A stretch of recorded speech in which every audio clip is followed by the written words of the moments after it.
गोस्वामी जी महाराज पूर्व प्रसंग में वर्णन किए। श्री वाल्मीकि जी महाराज भगवान श्री रामचंद्र जी को निवास करने के लिए 14 स्थान बताए। भगवान श्री रामचंद्र जी उन 14 स्थानों को स्वीकार किए। इसके बाद महर्षि जी ने ये कहा कि हे रघुनायक, अब मैं आपके लिए समय के अनुकूल सुखद स्थान बताता हूँ। वह स्थान है चित्रकूट गिरी। आप चित्रकूट पर्वत पर निवास कीजिए। वहां पर आपके लिए सब सुपास होगा। पर्वत बड़े सुंदर है और उस पर्वत पर सुंदर वन प्रदेश है, जंगल है सुंदर। उस जंगल में हाथी, सिंह, हिरन और पक्षियों का निवास है, विहार है। वहीं पर एक पवित्र नदी है जिनका वर्णन पुराणों में किया गया है, और वह नदी श्री अत्रि प्रिया अनुसुईया जी के द्वारा आई हैं। श्री अनुसुईया जी अपने तप बल से उनको लाई हैं। वैसे वह नदी श्री गंगा जी की धारा ही है, लेकिन उनका नाम श्री मंदाकिनी है, जो समस्त पाप रूपी पोतक माने बच्चे को नष्ट करने के लिए, मारने के लिए, डाकिनी माने डाइन के समान है। वहां पर श्री अत्रि आदि महामुनि लोग निवास करते हैं, योग करते हैं, जप तप से अपने शरीर को साधते रहते हैं, कसते रहते हैं। हे रघुनंदन, मेरी भी इच्छा है चित्रकूट चलने की, इसलिए आइए, चलिए हम भी चलते हैं। और ऐसा कह करके उठकर खड़े हुए श्री वाल्मीकि जी और साथ चल दिए। चलहु सफल श्रम सब कर करहु, राम देहु गौरव गिरि बरहु, चित्रकूट महिमा अमित कहे महामुनि गाई, आए नहाए सरित बर, सिय समित दो भाई, सिय सहित दो भाई। चलहु सफल श्रम सब कर करहु। आप चलिए और उन सभी तपस्वियों का श्रम सफल कीजिए, सार्थक कीजिए। और हे राघव, हे रघुनंदन, आप गिरि श्रेष्ठ उस चित्रकूट को गौरव प्रदान कीजिए। ऐसा कह करके साथ चल देते हैं और आ जाते हैं चित्रकूट में। इसीलिए यहाँ पर श्री राम जी को विदा मांगना व महर्षि को विदा देना, यह वर्णन नहीं किया गया है। महामुनि श्री वाल्मीकि जी ने चित्रकूट की अमित माने असीम महिमा को गा करके कहा।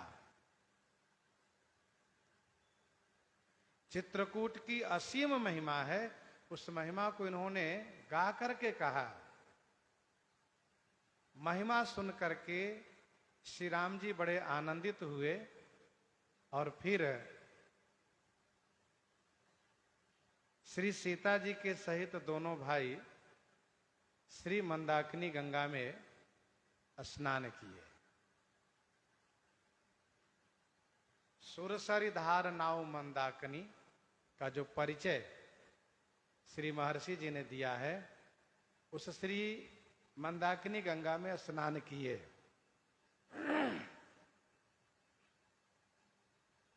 आयुर्वेद कहता है कि चल करके आप तुरंत स्नान मत कीजिए, थोड़ा ठहर जाइए। तो ठहर कर क्या करें? कहा ठहर करके उस तीर्थ क्षेत्र की, उस पवित्र नदी की महिमा कथन श्रवण कीजिए। इससे लाभ ये होगा कि आप उनके बारे में सुनेंगे तो उस तीर्थ नदी के प्रति आपकी श्रद्धा होगी, प्रेम होगा, विश्वास होगा, फिर आपको अत्यधिक पुण्य प्राप्त होगा। इसीलिए गोस्वामी जी ने अन्य जगह भी इसी प्रकार से कहा, जैसे कि गादि सोनु कह कथा सुनाई, जेहि प्रकार सुरसरी मही आई। तब प्रभु ऋषि ने समेत नहाए, तब स्नान किए।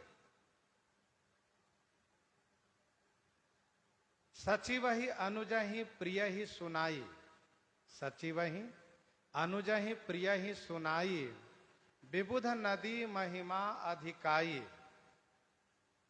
मज्जन किन्ह पंथ श्रम गयो। फिर स्नान किए। वैसे यहां पर महर्षि श्री वाल्मीकि जी ने चित्रकूट की महिमा को विस्तार से गा करके कहा। चित्रकूट की मंदाकिनी की महिमा सुन करके भगवान श्री रामचंद्र जी श्री मंदाकिनी गंगा में स्नान किए।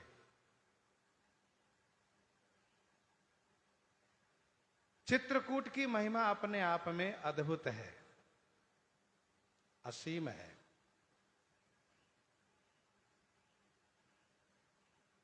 गीतावली, कवितावली, दोहावली और विनय पत्रिका, इन सभी ग्रंथों में चित्रकूट की भरपूर महिमा गोस्वामी जी ने गाई है। विनय पत्रिका पद संख्या 23 और 24 में पढ़ना चाहिए। सब सोच विमोचन चित्रकूट, कलिहरन करन कल्याण बूट, अवचित चेतु चित्रकूट ही चलू, कोपित कलिलोपित मंगल मग, बिलसत बढ़त मोह माया मल। जहाँ जन्मे जग जनक जगतपति, विधि हरिहर परिहरि प्रपंच छल, सकृत प्रवेश करत जेहि आश्रम, विगत विषाद भय पारथ नल। कामद मनि कामता कलप तरु, सो जुग जुग जागति जगति तल। गोस्वामी जी ने कहा अपने मन से कि अब चित चेतु चित्रकूट ही चलूं। क्यों? कहा कलिकाल बड़ा नाराज है, मांगलिक मार्ग सब लुप्त हो चुका है, मोह और माया का दल सब जगह सुशोभित है। और वह चित्रकूट ऐसा है कि जहां पर श्री ब्रह्मा विष्णु और महेश जी का छल नहीं चला और वहां उनको शिशु बनना पड़ा, श्री अनुसुईया के पुत्र बनना पड़ा। तथा उस भूमि की ऐसी महिमा है कि चाहे जैसी चिंता हो, जैसा दुख हो, जैसा विषाद हो, वहां जाने पर उसका निवारण होता है।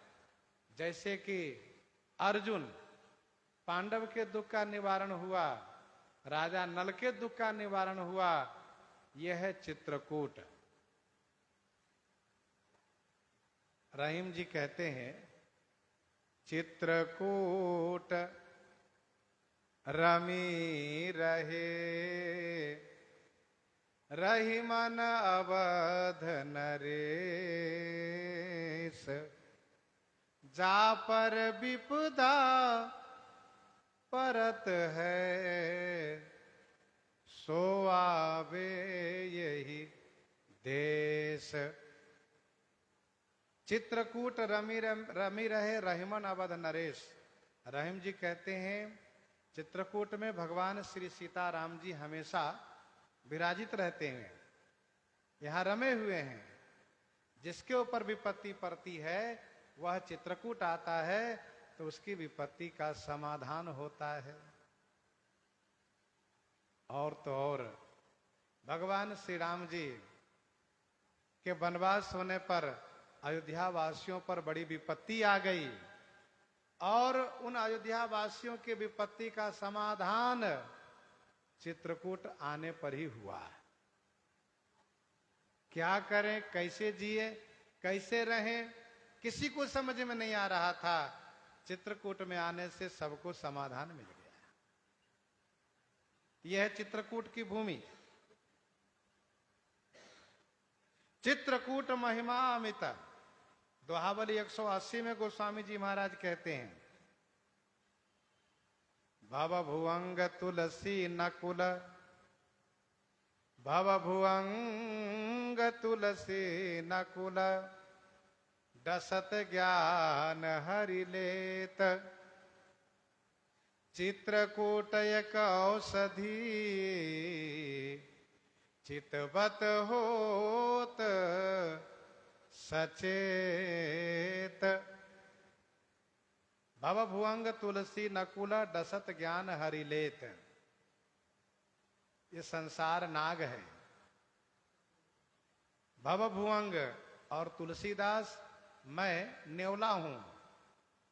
ये संसार रूपी सर्प जब तुलसीदास रूपी नेवला को डसता है तो ज्ञान को हरण कर लेता है।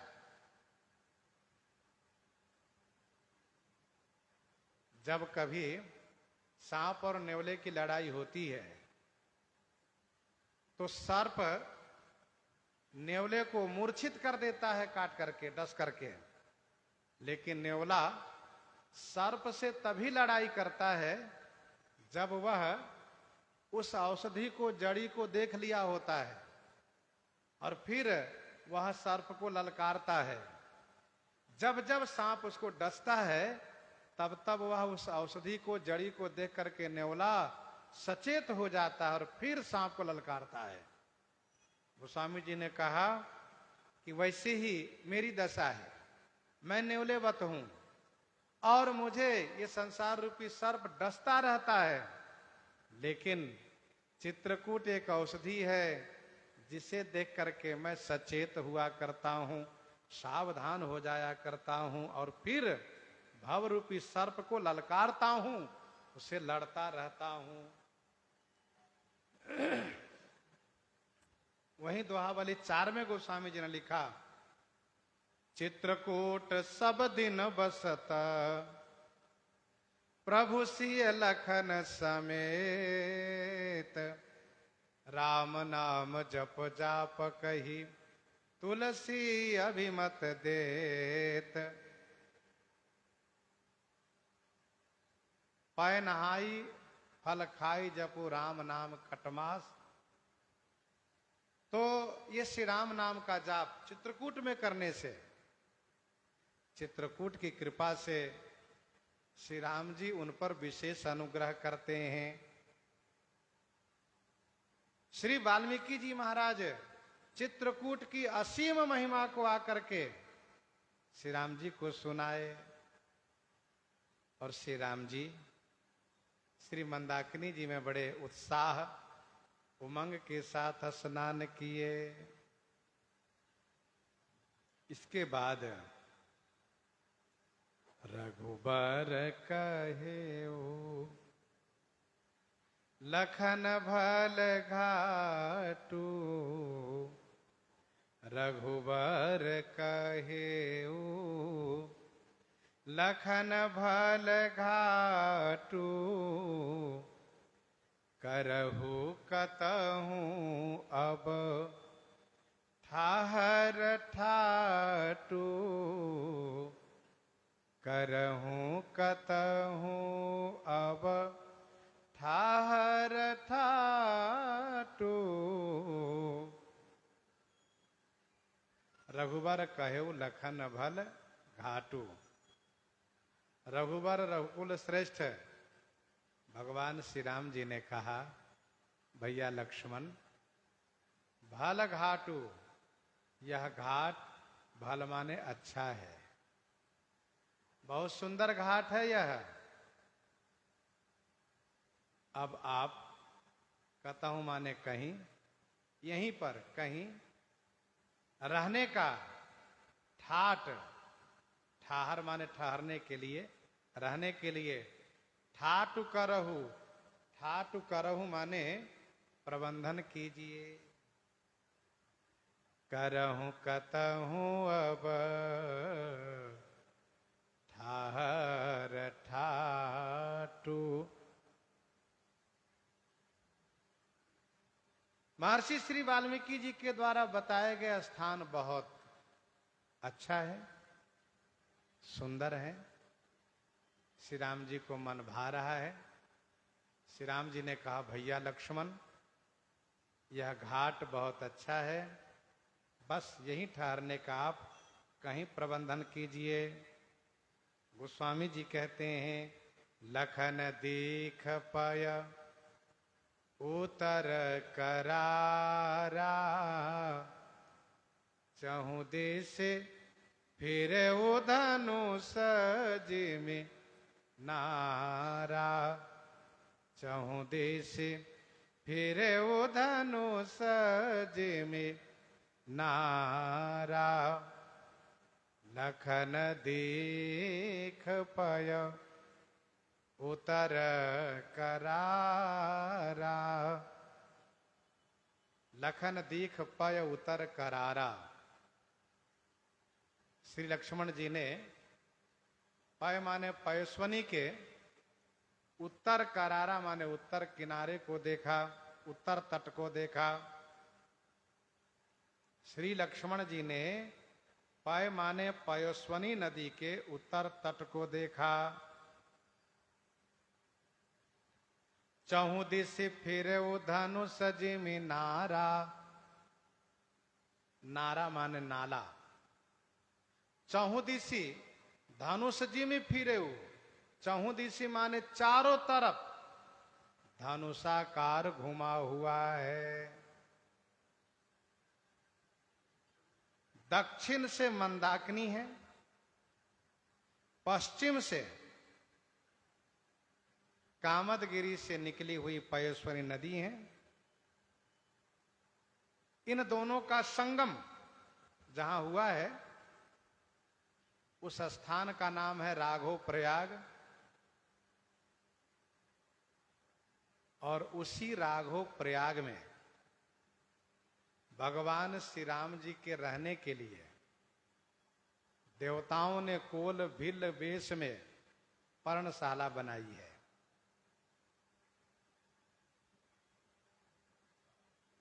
लखन दीख पय उतर करारा। श्री लक्ष्मण जी ने पयस्वनी के उत्तर तट को देखा। चारों तरफ एक नाला धनुषाकार घूमी हुई है। जैसे धनुष की डोरी आप चढ़ाकर खींचेंगे धनुष की डोरी चढ़ा करके जब आप खींचेंगे तो वह गोलाकार हो जाता है।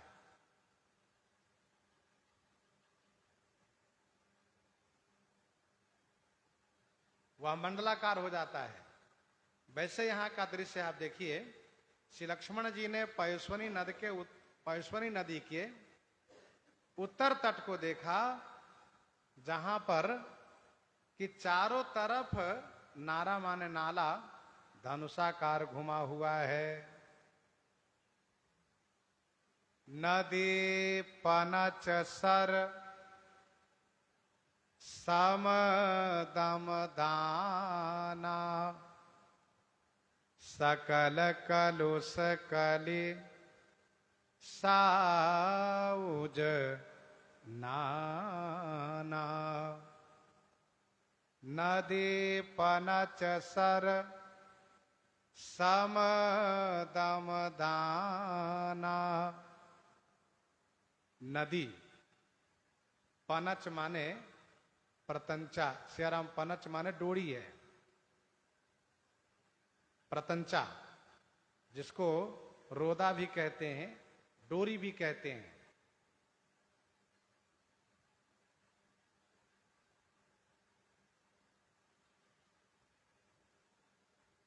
नदी पनच, नदी ही पनच माने प्रतंचा है, रोदा है, डोरी है। सम दम दाना ही सर माने बाण है। सम, सम कहते हैं चित्त को एकाग्र करना। सम कहते हैं चित्त को एकाग्र कर लेना। जहां पर मन, बुद्धि, चित्त और अहंकार चारों एक हो, उसी को सम कहते हैं। बिल्कुल मन का, बुद्धि का, चित्त का, अहंकार का, चारों का एक मत हो, एकीकरण हो। ऐसा ना हो कि मन कहीं और भटके, बुद्धि कहीं और जाए, चित्त कहीं और जाए, सो न हो।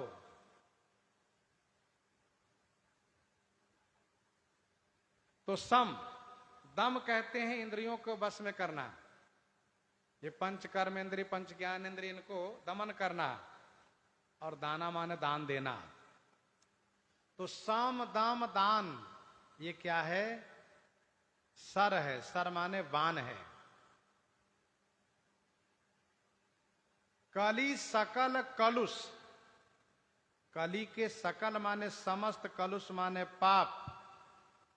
ये क्या है? नाना साउज, नाना साउज है। साउज माने मृग है। मृग है अर्थात शिकार है, निशाना है। नदी पनच सर समदम दाना सकल कलुष कलि साउज नाना।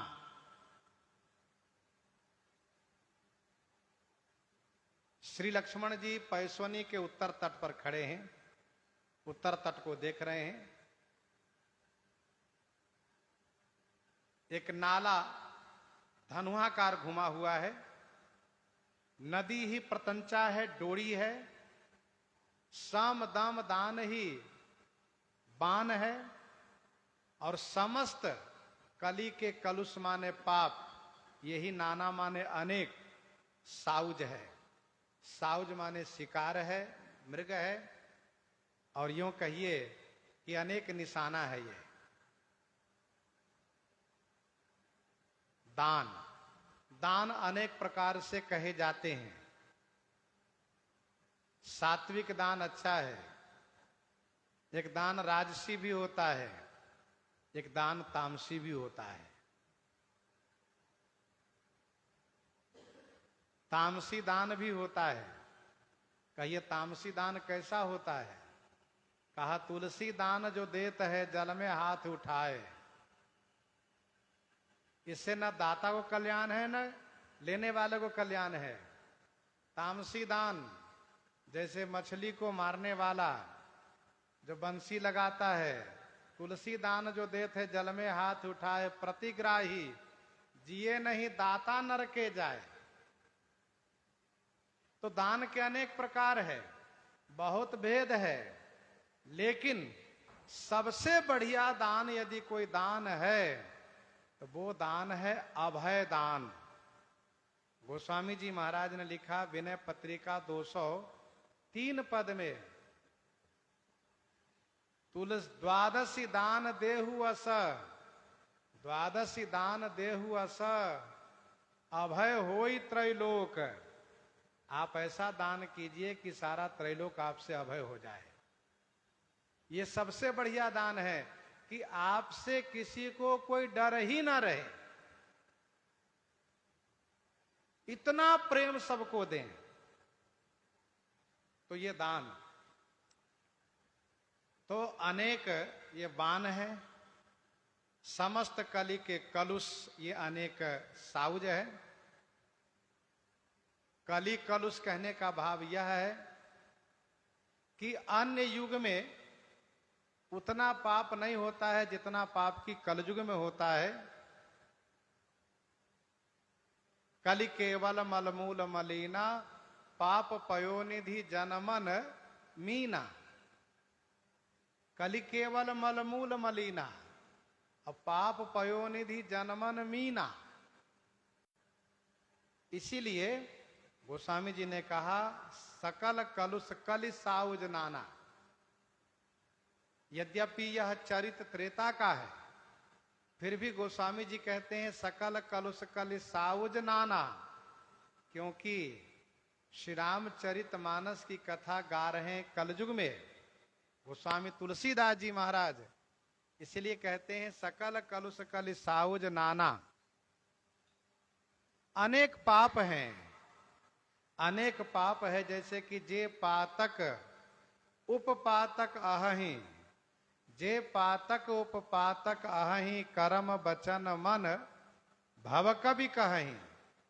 तो ये छोटे बड़े अनेक पाप हैं। और कल ही हम लोग अनेक पाप की चर्चा किए थे। 12 प्रकार के पाप ये जो मन से वचन से कर्म से होते हैं, उसमें भी अनेक भेद है। तो कलयुग के समस्त पाप ये अनेक शिकार है। इस शिकार को मारने वाले शिकारी कौन है?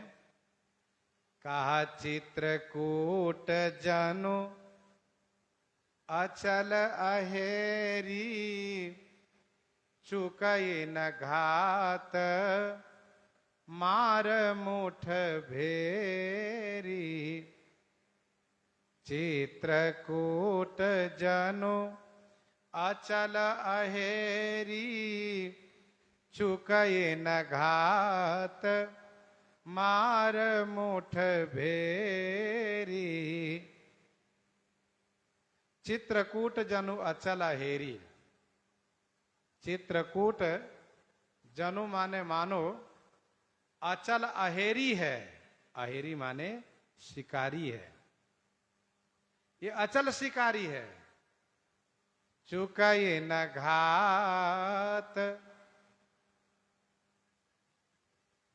इनका घात नहीं चुकता, इनका वार, इनका प्रहार, इनका मारना चुकता नहीं, खाली नहीं जाता।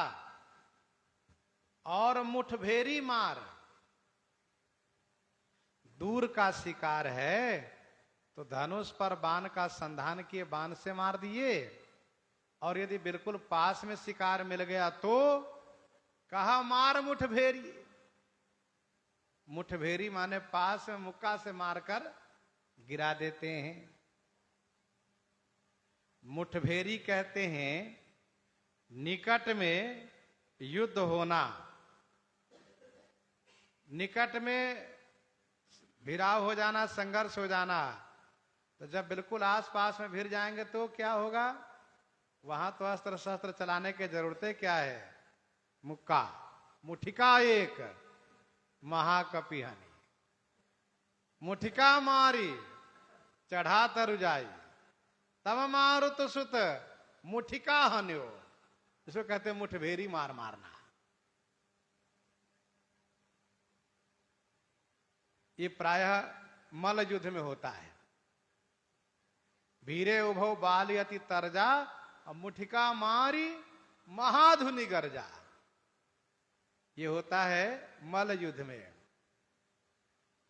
जब हाथापाई शुरू हो जाता है तब, जब हाथ में कोई अस्त्र शस्त्र दोनों तरफ से न हो, हाथापाई शुरू होता है तो हाथ पर दोनों चलने लगता है, खटाखट फटाफट चटाचट, तो उसमें फिर मुक्का का प्रयोग किया जाता है, उसको कहते हैं मुठभेरी। चित्रकूट जनु अचल अहेरी। चित्रकूट के जो, चित्रकूट स्वयं जो देवता रूप हैं, चित्रकूट जो स्वयं देवता रूप हैं, ये अचल अहेरी है। अचल माने जो चलायमान न हो, जो स्थिर बने रहें, ऐसे अचल अहेरी हैं। अच्छा, चलने फिरने वाला शिकारी कभी कभी चूक जाता है, कभी कभी वह बाघ के चपेट में आ जाता है, सिंह के चपेट में आ जाता है और वह मारा जाता है। लेकिन जो शिकारी एक जगह अपना अड्डा बना करके रहता है, छुप करके, और देखता रहता है कब शिकार आवे, तो वह नहीं चूकता है, छुपा भी रहता है वो। तो गोस्वामी जी कहते हैं चित्रकूट अचल अहेरी है। अचल अहेरी माने स्थिर, एक जगह निवास करने वाले अहेरी शिकारी हैं ये। ध्यान दीजिएगा, श्री मंदाकिनी जी के लिए कहा, सुरसरि धार नाव मंदाकिनी, जो सब पातक पोतक डाकिनी, जो सब पातक पोतक डाकिनी।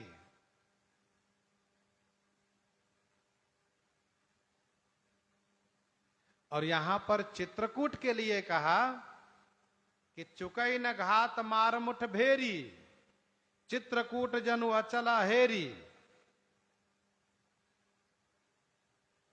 दोनों जगह दो बातें हैं, इसको इस प्रकार से समझना चाहिए कि शिकार दूर का होता है और बच्चे घर का होता है। घर में होता है तो जो चित्रकूट में रहने वाले हैं, उनसे जो पाप बनता है, उनके पाप को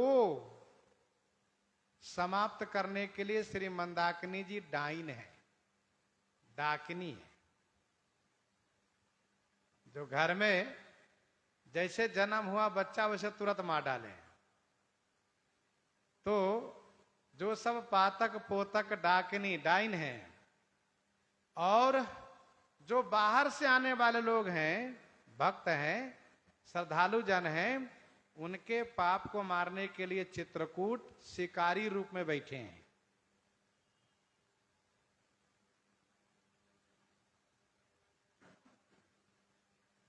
अथवा तो यूं कहिए कि मानसिक पाप को नष्ट करने के लिए जो सब पातक पोतक डाकिनी हैं, और कायिक पाप को नष्ट करने के लिए ये है शिकारी, शिकारी है। चित्रकूट जनु अचल हेरी, चुकई न घात मार मुठ भेरी।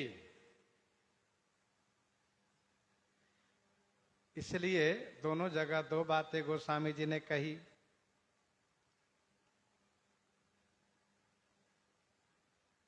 अस कही लखन ठाव देख रावा,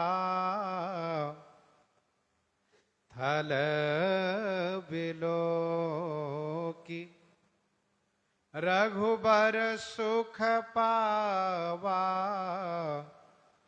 थल बिलो की रघुबर सुख पावा। अस कही लखन ठाव देख रावा। ऐसा कह करके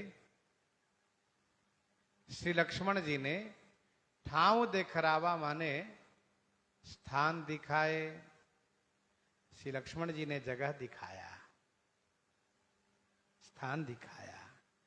थल बिलो की रघुबर सुख पावा। थल बिलो के माने स्थल को देख करके रघुवर श्री राम जी को सुख प्राप्त हुआ, श्री राम जी को सुख मिला। असकहि लखन ठाव दिखरावा। श्री लक्ष्मण जी ने देखा और श्री राम जी को दिखाया। गोस्वामी जी दोनों को एक साथ ही वर्णन किए। थल बिलो की रघुबर सुख पावा।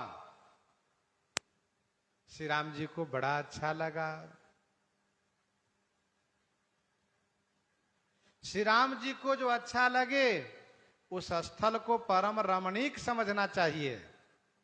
परम रम्य आराम यह जो राम ही सुख देत। रमेउ राम मन देवन जाना। रमेउ राम मन देवन जाना। चले सहित सुर थपति प्रधाना। चले सहित सुर थपति प्रधाना। रमेउ राम मन देवन जाना। देवन जाना क्या? राम मन रमेउ। देवताओं ने जान लिया कि श्री राम जी का मन रम चुका है। फिर तो थपति प्रधाना सुर, थपति प्रधाना सहित सुर चले। जो प्रधान थपति है, थपति माने जो कारीगर है, प्रधान कारीगर श्री विश्वकर्मा जी। प्रधान जो कारीगर हैं श्री विश्वकर्मा जी, उनके सहित देवता लोग चले।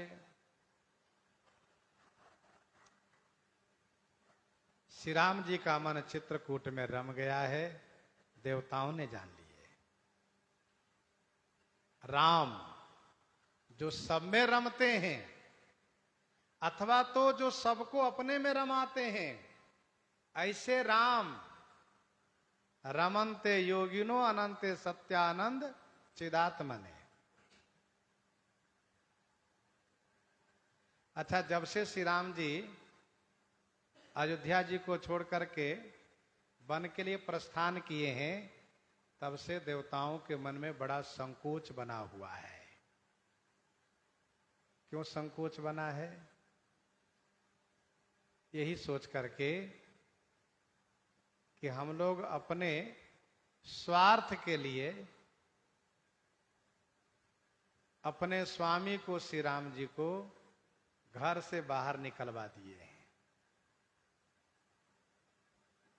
अब श्री राम जी वन मार्ग में हैं, वन का क्लेश सह रहे हैं। मन में इस बात को भी संकोच है कि हम किस मुख से श्री राम जी के पास जाएंगे, क्या कहेंगे कि प्रभु आपको बहुत कष्ट है। तो श्री राम जी कहेंगे ये सब आपका ही तो देन है। तो तब से मौके की तलाश में है, कोई ऐसा मौका मिले कि हम कुछ सेवा करें। तो चित्रकूट में श्री राम जी का मन रम गया। श्री राम जी को बड़ा अच्छा लगने लगा और श्री राम जी ने श्री वाल्मीकि जी से ये कहा भी है कि तह रचि रुचिर पर्ण तृण साला बास करो कछु काल कृपाला।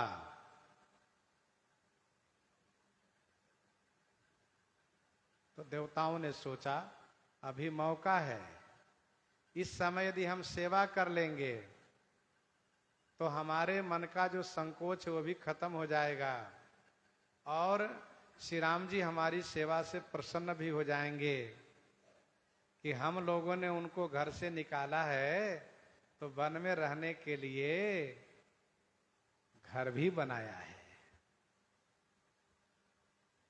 ये मन में बात रहेगी।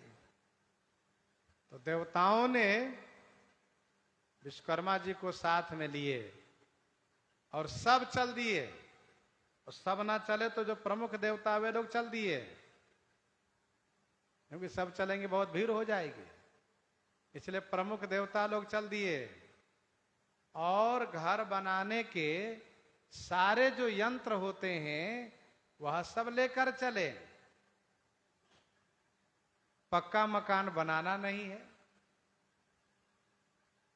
घास और पत्ते से झोपड़ी बनानी है, कुटिया बनानी है। बहुत बढ़िया कुटिया बनाएंगे हम लोग। श्री राम जी को, श्री लक्ष्मण जी को ज्यादा कोई परिश्रम ना करना पड़े, इसलिए सब चलकर आए। फिर आपस में विचार किए कि देखो हम लोग अपने स्वरूप से चलें ये ठीक नहीं होगा, क्योंकि अभी रावण जिंदाबाद है। उसके रहते हम लोग सामने होवे तो ये ठीक नहीं, उनका ईश्वरत्व, श्री राम जी का ईश्वरत्व तो प्रकट होगा। इसीलिए देखो भाई, जैसा काम वैसा वेश, जैसा काम वैसा ही वेश होना चाहिए। अब चले हैं मिस्त्री वाला काम करने के लिए और कपड़े नेता वाला हो तो ये ठीक नहीं होता है। तो कोल की रात बेस सब आए, रचे परन तृण सदन सुहाए। कोल की रात बेस सब आए,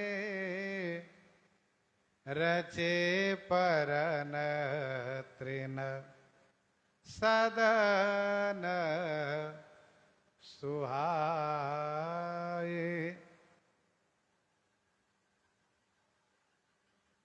कोल की रात बेस सब आए, सब कोल की रात के वेश में आए। अब आप समझ सकते हैं कोल की रात का वेश कैसा होता है। जो जंगल में रहने वाले लोग होते हैं, न ठीक से कपड़े उनके पास होते हैं पहनने के लिए, और नहीं खाने के लिए ठीक से भोजन मिलते हैं। वन के कंदमूल फल खा के वे जीवन जीते हैं। तो ये सब कोल की रात के वेश में आए।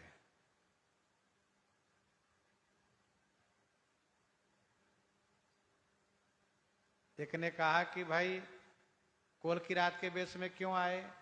दूसरे संत ने कहा इसलिए आए क्योंकि अपने वेश में आते तो भूमि पर भूमि का स्पर्श नहीं कर पाते, अपने वेश से भूमि का स्पर्श नहीं कर पाते, इसलिए कोल की रात के वेश में आए। गड्ढा खोदना है और घास काट के लाना है, पत्ती लाना है और रस्सी बनाना, डोरी बनाना है और फिर उसको कुटिया बनाना है। इसीलिए सब कोल की रात के वेश में आए।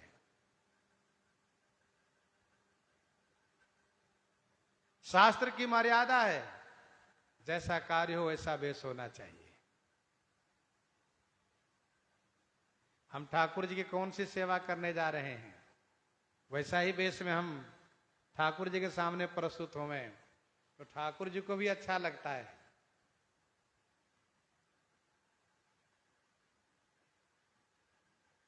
यदि देवता अपने वेश में आते तो संभवतः श्री राम जी इनसे सेवा ही नहीं लेते, कहते प्रणाम देवताओं, अब आप सब आए, बड़ा अच्छा लगा, अब आप लोग अपने अपने लोग को जाइए।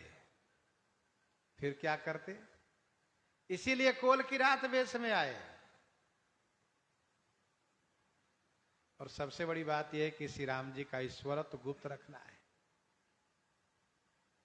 महाराज ये सब देवता लोग तुरंत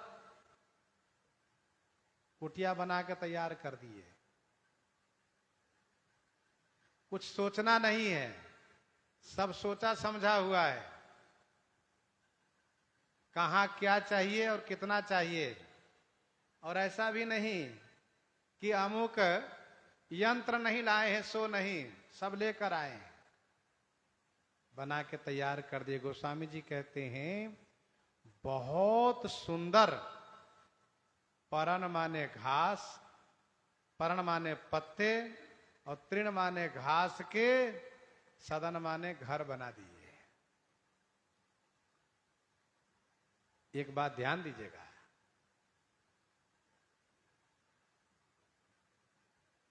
यद्यपि घास पत्तों के घर बहुत दिन के लिए टिकाऊ नहीं होता है, लेकिन ये सुखद अवश्य होता है। जो रहे होंगे उनका अनुभव होगा।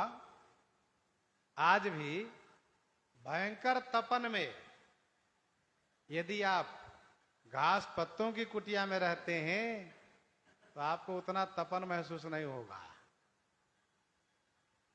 ये विशेषता है। बहुत सुंदर बनाए। बरनी न जाए मंजू दोई साला, एक ललित लघु एक विशाला, बरनी न जाई मंजू दुई साला, एक ललित लघु एक विशाला।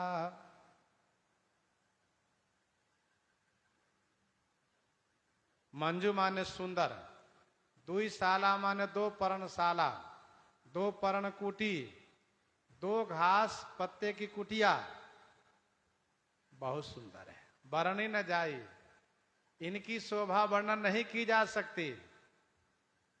एक ललित माने सुंदर, लघु माने छोटी कुटिया है, और एक ललित माने सुंदर, विशाला माने बड़ी कुटिया है।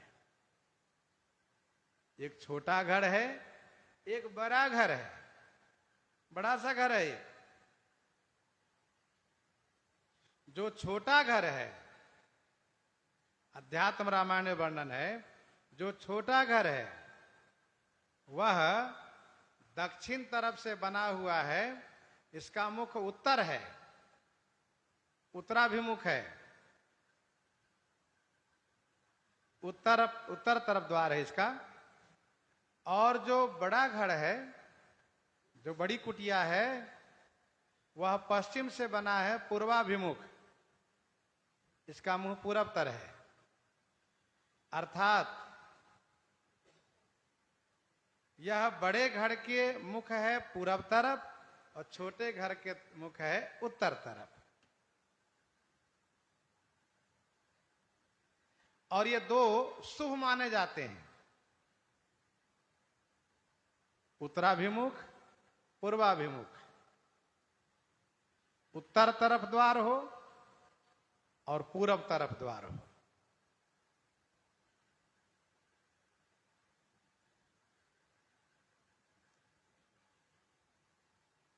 एक संत ने कहा कि छोटा घर है श्री सीताराम जी के लिए और बड़ा घर है श्री लक्ष्मण जी के लिए।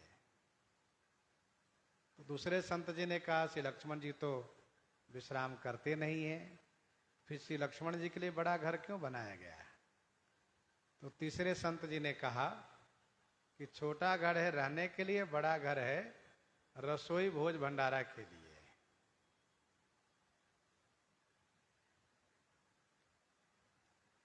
तो चौथे संत ने कहा कि भाई जब इनको रसोई बनाना ही नहीं है, कंद मूल फल ही पाना है, फिर इतना बड़ा रसोई घर बनाने क्या मतलब है। और फिर जब सदस्य 3 ही है तो इतना बड़ा रसोई घर, उसको साफ सफाई धोने चौका लगाने में बहुत समय लग जाए, क्या मतलब है। तब एक संत जी ने कहा कि छोटा घर है निवास के लिए और बड़ा घर जो बना है, बड़ी कुटिया जो बनी है, वह कथा के लिए है। कहा ये बात ठीक है। जिसका द्वार पूरब तरफ है वो कथा के लिए हाल है, वो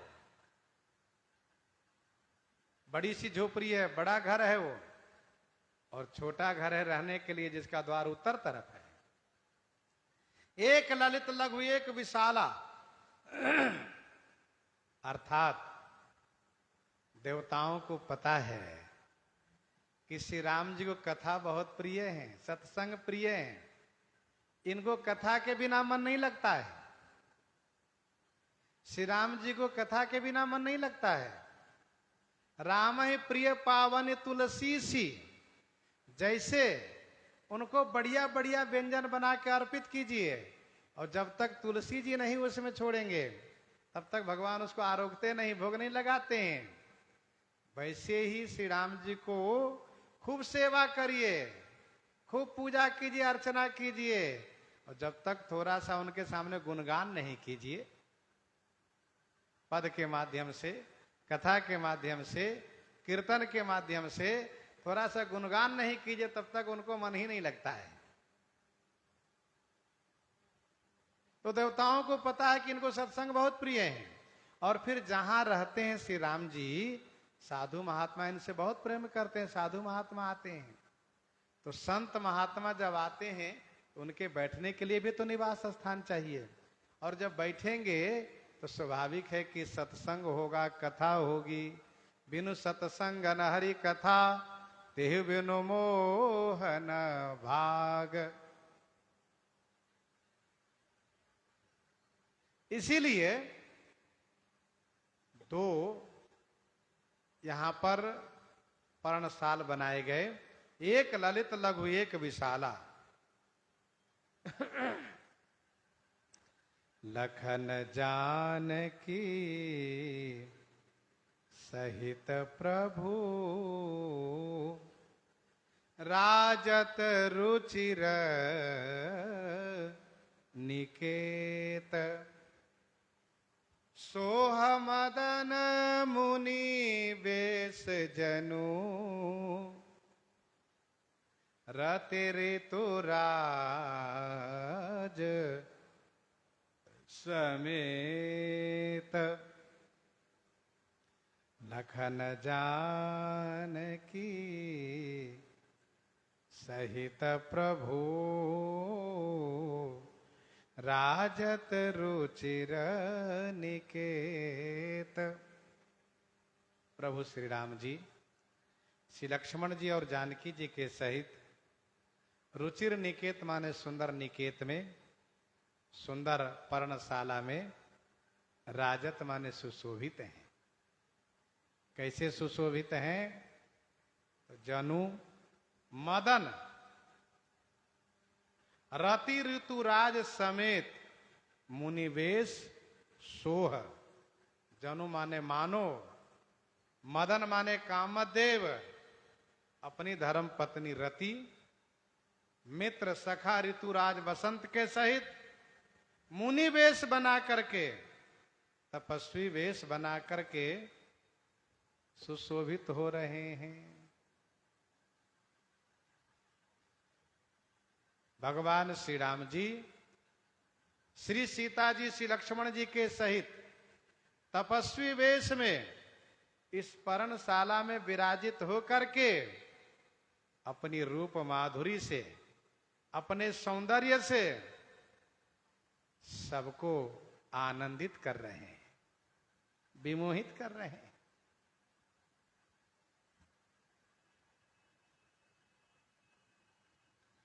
श्री राम जी चित्रकूट में निवास कर रहे हैं, और आगे कहेंगे चित्रकूट जी बसे भगवाना।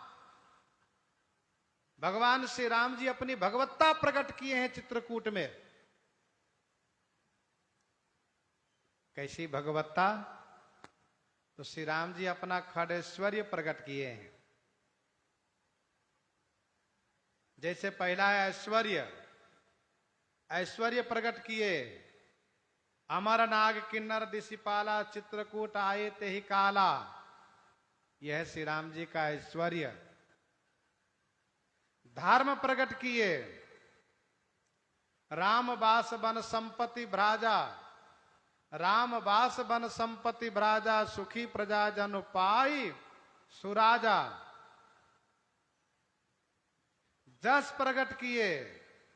चित्रकूट रघुनंदन छाए, समाचार सुन सुन मुनि आए। यह सुधि कोल किरातन पाई, हर से जनु नवनिधि घर आई। कंद मूल फल भरी भरी दोना, चले रंक जन लूटन सोना। श्री का प्रकट किए। लखन जानकी सहित प्रभु, राजत रुचिर निकेत, ये श्री का प्रकट है। वैराग्य प्रकट किए। शीश जटा कटि मुनिपट बांधे, शीश जटा कटि मुनिपट बांधे, तून कसे कर सर धनु कांधे। वेदी पर मुनि साधु समाजु, सिय सहित राजत रघुराजु। बलकल बसन जटिल तनु श्यामा, ये वैराग्य प्रकट है। मोक्ष प्रकट किए। कैसे? तो कहा परसि चरण रज अचर सुखारी, परसि चरण रज अचर सुखारी। भये परम पद के अधिकारी, भये परम पद के अधिकारी। इस प्रकार से खड़ेश्वर्य प्रकट किए श्री राम जी। अब आगे गोस्वामी जी कहते हैं, अमर नाग के नर दिशिपाला, चित्रकूट आए तेहि काला। अमर नाग के नर दिशिपाला।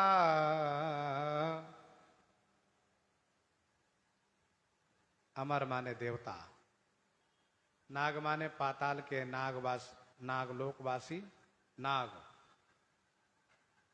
नाग माने पाताल के नागलोकवासी नागलोक। किन्नर, दिशिपाला माने दिगपाल।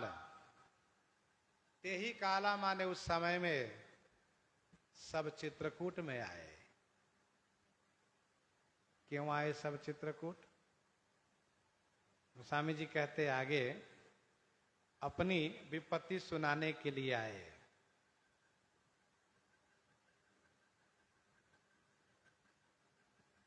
कुटिया बनाने के लिए कोल भील के वेश में आए थे, अब अपने वेश में आए। आकाश में स्थित हो गए आकर के और नीचे उतर आए। चित्रकूट आए ते ही काला, चित्रकूट में उस समय में आए। सब लोग आए क्योंकि सभी रावण से त्रस्त हैं। रवि शशि पवन वरुण धनधारी, रवि शशि पवन वरुण धनधारी। अगनि काल जम सब अधिकारी, किन्नर सिद्ध मनुज सुर नागा। हठि सब ही के पंथ ही लागा, इसलिए सब के सब आए। अब सब अपने वेश में आए हैं। तो राम प्रणाम किन्ह सब काहू, मुदित देवलहि लोचन लाहू। राम प्रणाम किन्ह सब काहू, भगवान श्री राम जी सबको प्रणाम किए। श्री राम जी माधुरी में अपने आप को मनुष्य मानते हैं, ये देवता लोग आए हैं, इसलिए श्री राम जी सबको प्रणाम किए। देवता लोग लोचन लाहु मुदित माने प्रसन्न हुए। लोचन लाहु लही, नेत्र का लाभ पा करके मुदित माने प्रसन्न हो गए, खुश हो गए। मुदित देव लही लोचन लाहु।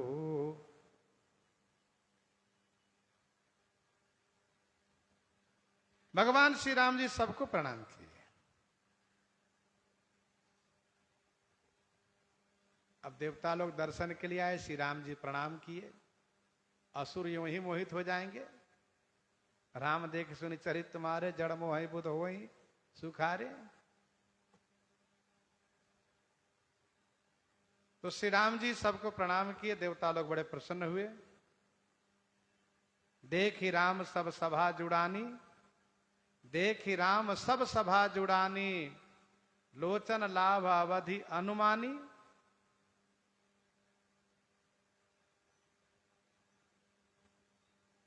वेश की प्रधानता होती है। देवता अपने वेश में श्री राम जी प्रणाम किए। विवाह मंडप पर ब्राह्मण वेश में आए, तब भी श्री राम जी पूजा किए, मानसिक पूजा। विधि हरिहर दिशिपति दिन राहु, जे जान ही रघुवीर प्रभाव। कपट विप्रवर वेश बनाए, कौतुक देख अति सच उपाय। सुर लखे राम सुजान पूजे, मानसिक आसन दे। लेकिन वही देवियां छत्राणी वेश में आई, तो वहां उनकी पूजा की बात नहीं कही गई। सची शारदा रमा भवानी, जे सुरती सची सुचि सहज सयानी। कपट नारी बर वेश बनाई, मिली सकल रनिवास ही जानी। तो बार बार सम्मान ही रानी, सम्मान तो हो रहा है उनका भी। तो कहने का भाव यह है कि वेश की प्रधानता होती ही है, वेश का महत्व होता है। जो जिस पद पर होते हैं उनके अनुरूप यदि उनका वेश न हो तो उनके प्रति लोगों का वैसा प्रेम ही नहीं हो सकता।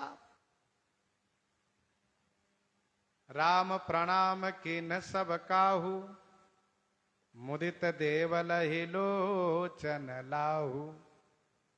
बरसी सुमन कह देव समाजो, नाथ सनाथ भये हम आजो। बरसी सुमन कह देव समाजो, नाथ सनाथ भये हम आजो। बरस सुमन कह देव समाजो। बरस सुमन माने फूल बरसा करके देव समाज ने कहा, हे नाथ, नाथ मेरे स्वामी, आज हम सनाथ हो गए। आज तक हम अपने आप को अनाथ ही मानते थे। हम ये सोचते थे हमारे रक्षक कोई नहीं है, हमारे स्वामी कोई नहीं है। लेकिन अब आज हम सनाथ हो गए। आप हमारे लिए वन में आए हैं, वन का क्लेश सह रहे हैं, रावण आदि असुरों को मारने के लिए। तो हम सब सनाथ हो गए प्रभु। देवता सब श्री राम जी के सामने उपस्थित हैं। प्रसंग को यहीं पर हृदयांगम करते हैं। आइए श्रवण करते हैं श्री भक्तमाल जी से।